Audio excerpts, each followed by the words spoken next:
Middlesborough! Fantastic to see you all here, and thank you for everything that you've done. We're on a move here. There's something happening, and you can feel it. We know we're on the move.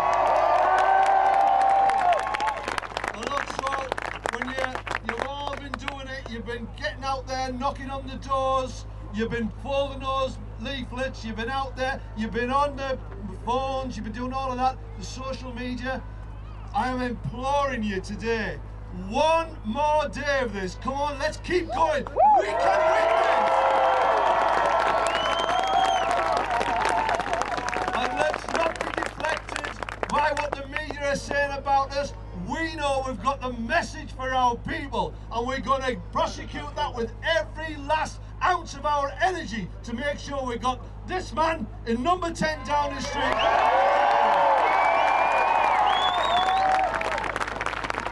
Sisters, brothers, if we want to bring an end to this punishing poverty and austerity that the Tories have visited on our people, there's only one way we're going to do it, and get people voting Labour. Let's get a Labour government in it.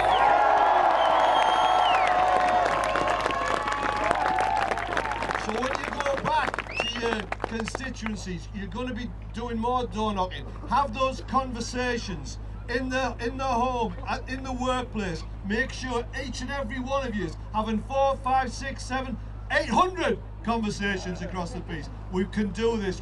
It's in our reach, colleagues. So let's get on with it. So honestly, a huge thank. We're all absolutely in awe of what you've all done for us. You've been fantastic. This is a Labour team effort, and we've all played our part, and a huge thank you from me personally. So look, without further ado, I'm going to introduce you to one of the absolute stars of this campaign. She's been an absolute stalwart, and my goodness me, hasn't she performed brilliantly in the media? I'm going to give you Lauren Pidcock.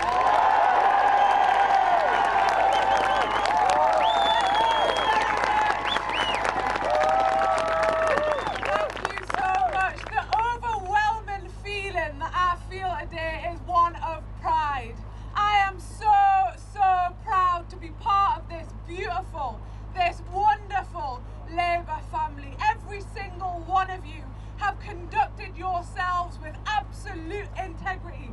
Do we need lies in our campaign? No, we do not. We do not need any lies, because the truth of the matter is, it is we who have the solutions to the greatest problems facing our communities today. Is Lauren gonna win here? Yes! Absolutely is. And the self-declared Thatcherite that is up against her will be defeated at the polls, and this community will have somebody on their side once again. Over the last 6 weeks, I know it has been hard. I know you'll have sore legs, sore feet, your shoes will have holes in them, your throat will be hoarse from all of the conversations that you have had. But tomorrow night, when those polling stations close, every single one of your energies, every single conversation that you have had will be absolutely worth it. Because there are people right now who do not know who they are going to vote for. And it is our job to have a conversation with every single one of those people who do not know who they are going to vote for, and tell them that a better society is possible. A better world is absolutely possible. Why do we do this, brothers and sisters? Why have we left our families, our partners and campaign for the last 6 weeks? Well, we need a Labour government, but it is for those 14.3 million people in poverty. The 9 million of which are in working households. It is for those over 4 million children who are in poverty. We are doing it for those children. We are having those conversations for the children of our communities. Why are we having the conversations? Well, it is because of the 1950s women who have had their money robbed from them, stolen from them. And when the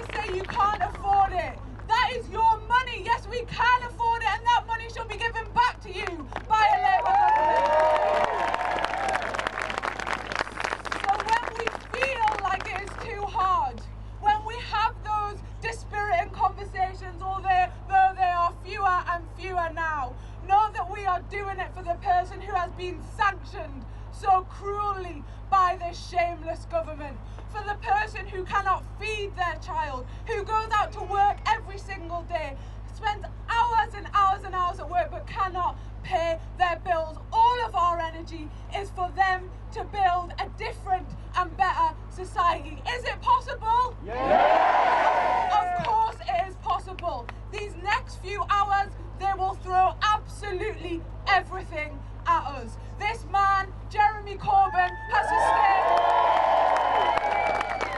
sustained the most unbelievable attacks on his character in the last few years, and he is still standing tall. He is still standing strong, because we don't need to spread fake news, we don't need to spread lies. We are on the right side of history. We will create a Labour government in the next 24 hours. Go out there, have all of the conversations you can, occupy every single space with your politics. Thank you very much.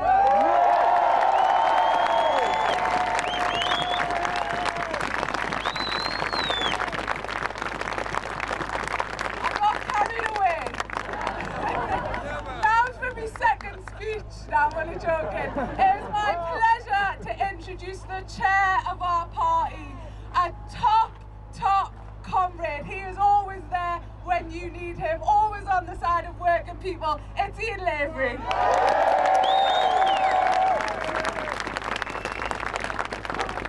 Well, I'm absolutely delighted to be here. I'm absolutely buzzing. Because you know what, Middlesbrough? We will win this election tomorrow night. We'll have Lauren Dingsdale in the Commons next week. And we'll have Jeremy Corbyn, the new Prime Minister. Why should I not be buzzing? I heard people singing before there. I think that's great. I think there's the women here. Corbyn for, what was it? What was the tune? Prime Minister Corbyn! Prime Minister Corbyn! Prime! And let me tell you, thanks very much for that. You're not a very good singer, mind, but never mind. Listen, it's within our grasp. We're only inches away from the winning line, despite the mass hysteria from the establishment, from the media, everyone who was absolutely desperate to avoid a Labour victory. And you know what? With the support of people here in Middlesbrough, with the support of people right across this country, we're nearly there. I promise you, we're nearly there. When you see this, I call this the book of hope. This will transform communities, it'll transform society, it'll transform our great country. Because everything in there, there's something to change people's lives. There's too many people suffering, by the way. There's too many suffering in this country. And this election isn't about Brexit. I'm not interested in the Brexit. This is about what type of society we all want to live in. It's about looking after each other. And by goodness, the Book of Hope spells that out tremendously well. You know what? We cannot afford another 5 days of Tory austerity. Never mind another 5 years of Tory austerity. We cannot have another 5 days of Boris Johnson, for heaven's sake. The lies, the misogyny, the racism. It's an absolute disgrace. He should never ever be Prime Minister of this country, and he's not fit for purpose, and we're going to boot him out like a dog in the night. Tell you what, when you go on these people's doors, people communities right across the country, when they're saying they don't know, ask them, are they prepared to see people in the foreseeable future, kids in poverty, kids going to school with holes in their shoes, kids going to school without the right attire in these freezing cold conditions. Not even having enough food in their bellies. 4.1 million kids in poverty, lots of them in areas like this. We cannot allow this to continue. We cannot allow the country to continue in this horrendous vein. We've got more homeless people on the streets. We've got more people in poverty. 1.9 million elderly people in poverty. We had 50,000 people, elderly people, pensioners, die in 2018 because they couldn't afford to both eat and eat. What sort of society are we on? When you knock on people's doors and they say you're doing good, challenge them. Whose side are you on? Are you on the side of Corbyn's Labour Party with the Book of Hope? Are you on the side of continued misery for millions of people in this society? We're the sixth richest economy in the world. Never forget that. We've got lots of money. It's the way we spend the money. The five richest families in this country have got more wealth than the 13 million poorest in society. How can that continue? So the message to those who are sitting on the fence, they need to wake up, they need to smell the coffee, they need to step up to the plate. Get off the fence. And whose side are you on? Are you on the Labour side? We'll get rid of universal credit. We'll get rid of sanctioning. We'll have a social security system whose default position isn't to call you a scrounger and a cheat, but we look to support people in difficult times. We'll build 100,000 new council houses. We'll have in the first 4 or 5 years of Parliament. We'll renationalise real water. We'll give people whose side are you on? Absolutely. We'll ensure that broadband is rolled out to everyone free of charge. We'll ensure, comrades, friends, that we'll protect and invest in the NHS. And a message from Middlesborough today: the NHS is not for sale. But Jeremy's been very clear on that. So we'll protect the NHS, we'll put money in your pockets, we'll ensure that the public sector workers, the fantastic work they've done for generations, the fantastic work they've done under the most terrible conditions in the last 9 years, we'll give them an immediate 5% pay rise. We'll also ensure that the real living wage will be reduced £10 an hour from 16-year-old right up to the recent level. Can you imagine what difference that makes to ordinary people, 16-year-old? It means £6,000 rise immediately.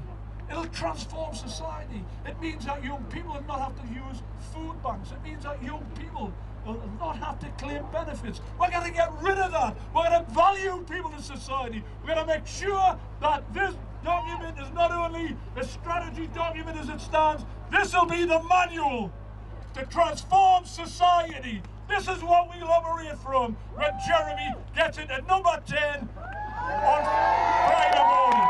Solidarity!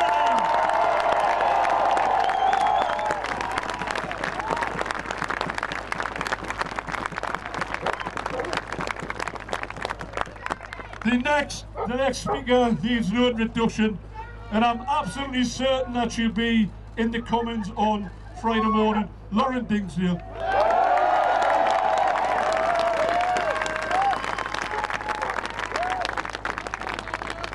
Thanks, Ian.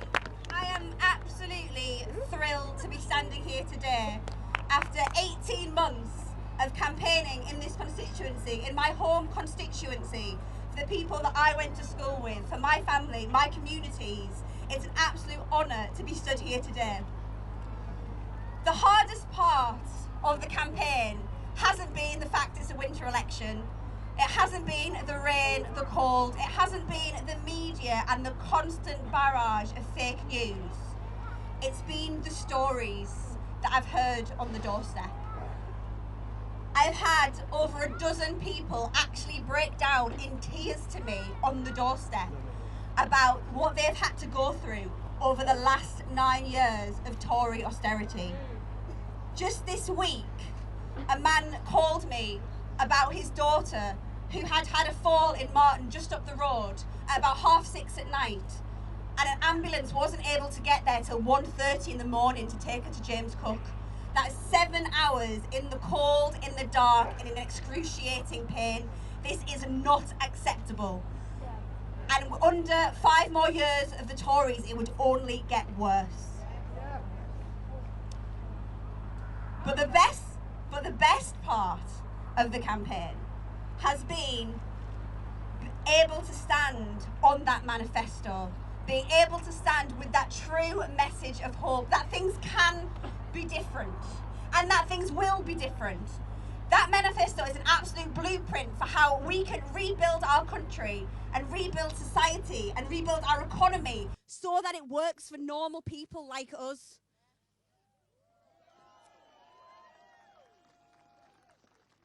And my absolute favourite part of the manifesto is our North East manifesto. The Labour Party is going to rebuild Britain, but with the help of the North East. We are the beating heart of that manifesto. A 13 billion transformation fund that we will control. 80,000 decent quality, well-paid jobs back here again. Us leading the way in carbon capture and storage, in hydrogen, in manufacturing the components for the wind farms and for the electric cars, a new steel recycling plant in Redcar. We have real plans to transform this area and bring it back to prosperity again. And we have about 33 hours to do it. Now, we've put in a lot of hard work over the past 18 months, and particularly in the last 6 weeks, but it's not over yet. 33 hours to change the country, and 33 hours to get rid of the Tory MP here who doesn't bother answering his constituents' emails.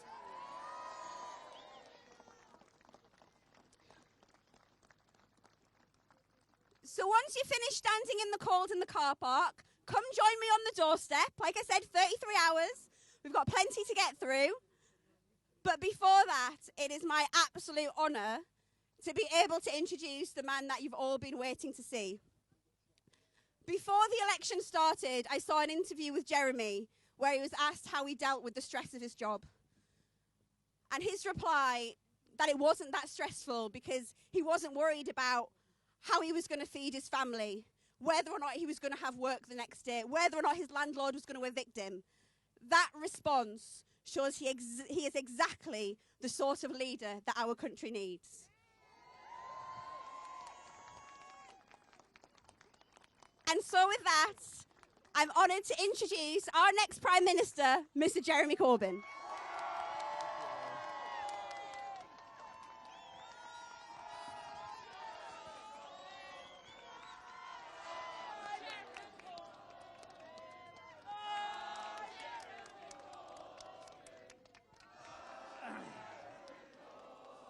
Thank you. Thank you, Middlesborough. Thank you all for being here today. I just let you know this is the 82nd constituency I've been to during the last 51 days of this campaign. And there's still more to go because we're going into South Yorkshire, then we're going to the East Midlands, then eventually ending up in London tonight. We're covering the whole country in 5 days, and not one bit of it done with a helicopter. And I just let you know this, I've not come here to deliver milk or to hide in a fridge. I've come here with a message of hope for this country, of what this manifesto, what our party represents. Because what we've had for the past 9 years has been cuts in public services, cuts in our National Health Service, and frozen wages, frozen public sector wages, and many people have lost their jobs. What Lauren was just talking about, the way in which universal credit operates, the cruelty of that system, all of this was a political choice made in 2010 by the Liberal Democrats and the Tories. They knew exactly what they were doing when they imposed austerity on the people of this country. And the North East has suffered worse than many other areas because it already has a lower level of investment from central government, already has more people living in poverty, already has more people with insecure work and a very difficult future so long as this Tory government stays in office. So our manifesto is there to be carried out as soon as we win this election. And I am utterly determined to do it. I'm determined to lead a Labour government that will properly fund our National Health Service, the social care that people need, and end universal credit and the horrors and the indignities that go with it. But it's also about investment for the future. The people that have spoken on this platform today have done fantastic work in Parliament. I want to thank Andy MacDonald for the work that he's done as our Shadow Transport Secretary. Because he's led the way on bringing our railways back into public ownership where they should never have left, reducing the fares on them in the process, but also ensuring there is a bus service operating in all parts of the country. Because it's all very well being able to get to a place by train. If you can't get any further, it's not much help. And if you live in a remote community and there's no bus and you don't have a car and you can't afford a taxi, you are stuck. Surely it's up to us in government or in councils to make sure there are bus services for the whole country, and that is exactly what we will be delivering. And then you follow the news of the last few days, follow the way in which the Prime Minister and the government have behaved. Every story that comes out about shortages in the NHS, problems of treatment of patients, the way in which the staff in the NHS are so grotesquely overworked and under such strain and pressure. And you can only throw yourself at the problem and say it's got to be solved. You can also show support and sympathy for NHS workers. Somebody contacted me this morning. Their mum was taken into an A&E department yesterday afternoon. And this person is not blaming the NHS, not blaming the staff, not blaming anyone in that hospital. She's saying that her mother is still waiting for a bed to go into in the hospital. And it's only the middle of December. How much worse is this going to get when the weather gets even colder, end of December, January, February? That is the winter crisis that never leaves us anymore. 40,000 vacancies in the NHS, £10 billion of privatisation of the NHS by this government, and the crisis gets worse and worse and worse. And so, let's say a big cheer for all the NHS workers and what they do.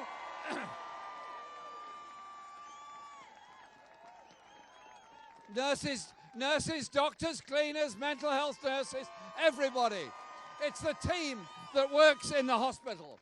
It's the team that works in the hospital. And so, Boris Johnson claimed that sort of about 15 hours after he became Prime Minister, he was going to build 40 new hospitals around the country. No, we don't use bad language. I leave that to Ian Lavery. And then I thought, well, my job, leader of the opposition, is to ask him a question. So I said, where are these 40 new hospitals going to be? Not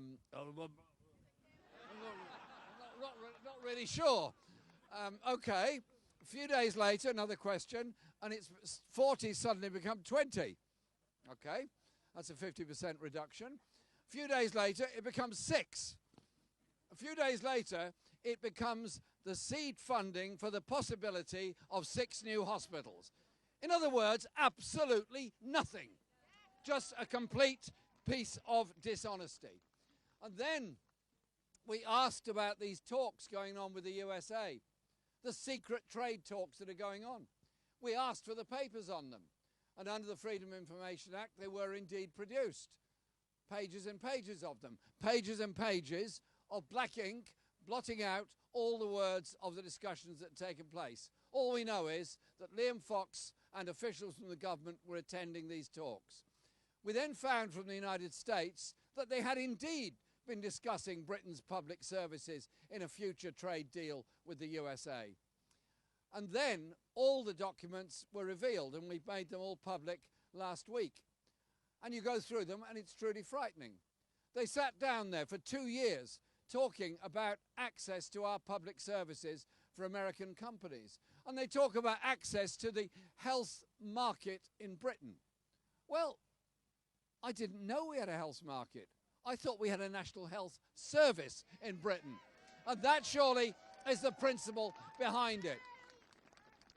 And so you then go through it and you discover that they're proposing that the patents on very expensive medicines from the USA will be extended so we can't have the generic form of them, putting up medicine prices. We then discover that they're wanting access to public service markets. And then we discover they want what's called investor protection for US companies to come into the British market. This is what Boris Johnson proposes to do if re-elected. A sweetheart trade deal with Donald Trump and his billionaire friends in Big Pharma and other companies in the USA to come in and take over our public services. Our message is very, very clear and very, very simple. It goes like this. Our NHS is not for sale. Not for sale now or at any other time in the future. And so you then have to move on to how we conclude this election campaign. As Laura pointed out, we've now had 51 days of this campaign. We have 51 days of unbelievable levels of abuse hurled at leading figures in the Labour Party, unbelievable levels of character assassination going on against individuals in our party and our movement. And I simply say this, if you wish to inhabit the gutter, that's absolutely fine by me, but I will not be joining you there because I am more interested in getting the issues across. So you have to ask yourself the question of trust. Do you trust the Prime Minister to do a deal with the United States? Do you trust the Prime Minister to protect our National Health Service, our Education Service, or any other service? And to him, telling the truth, telling an untruth, it all becomes some sort of vague mirage that moves on from one day to the other. I think it's clear that tomorrow we've got to decide which way we're going to go in this country. We're a country with 4 million children living in poverty. We're a country where the life expectancy is declining in some areas of the country. We're a country with 700,000 children either in oversized classes or being taught by an unqualified teacher. We have 130,000 children who'll wake up on Christmas morning not knowing if they've got the certainty of somewhere to live in the future. And for most working class communities all across Britain, their spending power has declined by about a quarter since 2010. That is the reality of what austerity has done. And you've seen it in the boarded up shops in the high street. You've seen it in the youth centres that have been closed, the libraries that have been closed, the sports facilities that are priced out of the range of ordinary people. You've seen the way in which our communities have been devastated.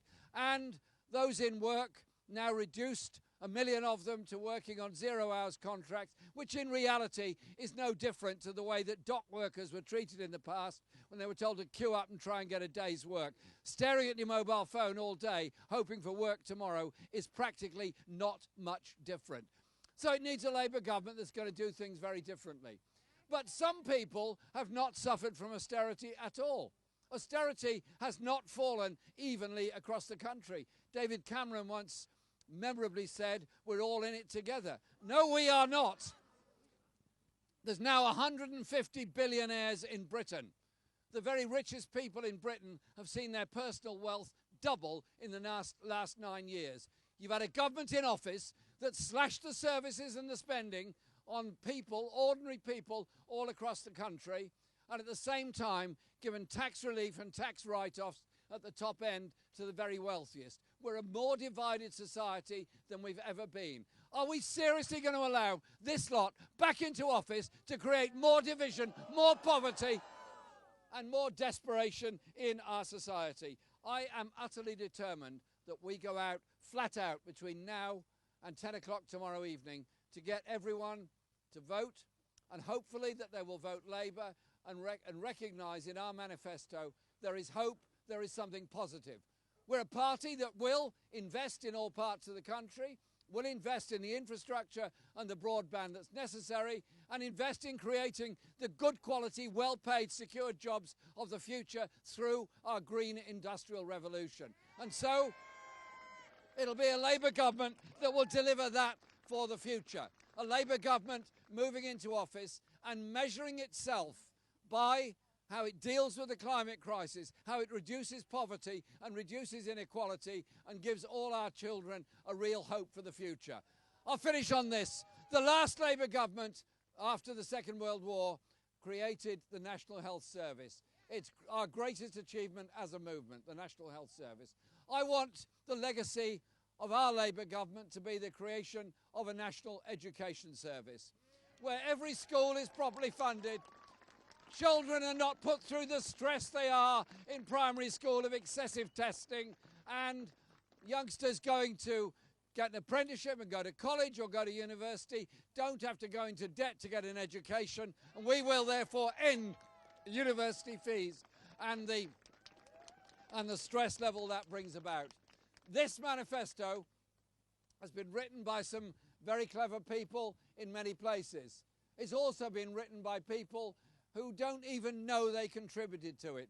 Those that went to Labour Party branch meetings, union branch meetings, sent in advice, sent in letters, told me things, told other people things. This manifesto is a product of the aspirations and the wishes of millions of people all across this country, of the kind of country we can be, the kind of place we can occupy in the world, a voice for justice, for human rights and for economic justice around the world. A Labour government that you can be proud of, a Labour government that will deliver for the people. Please do absolutely everything you can to win in Middlesbrough South and East Cleveland and all the other marginal constituencies. Re-elect the great people that have been on this platform with me. But above all, remember, it is our choice, our chance tomorrow to elect a government that will be for the many, not the few, a government that you can trust, and it will not be motivated solely by more billionaires around the world. It'll be motivated by improving the life chances of every single child all across this country and bringing justice to those denied social care, the waspy women who've been so grievously treated, and so many others. Tomorrow, let's go out there and win that election, win for Labour and get a Labour government.